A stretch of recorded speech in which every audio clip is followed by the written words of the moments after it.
সমাবেশে এখনো বক্তব্য রাখবেন জাতীয় সংস্কার কমিশনে যিনি আমিরে জামাতের প্রতিনিধি হিসাবে ঐতিহাসিক ভূমিকা পালন করছেন, বাংলাদেশ ইসলামী ছাত্র শিবিরের সাবেক মেধাবী কেন্দ্রীয় সভাপতি, বাংলাদেশ জামাত ইসলামীর সম্মানিত কেন্দ্রীয় নায়েবে আমির, সাবেক এমপি, জননেতা জনাব ডাক্তার সৈয়দ আব্দুল্লাহ মোহাম্মদ তাহের, জনাব ডাক্তার সৈয়দ আব্দুল্লাহ মোহাম্মদ তাহের।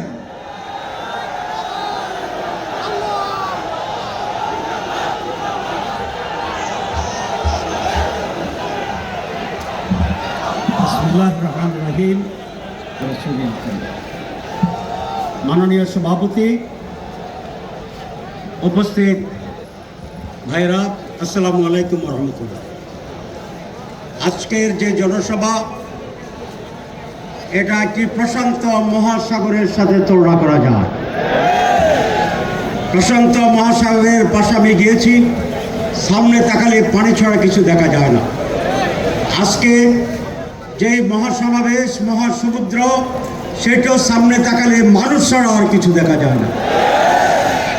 আমি দেশবাসীকে ধন্যবাদ জানাই আজকের এই মহাসম্মেলনে সাড়া দেওয়ার জন্য।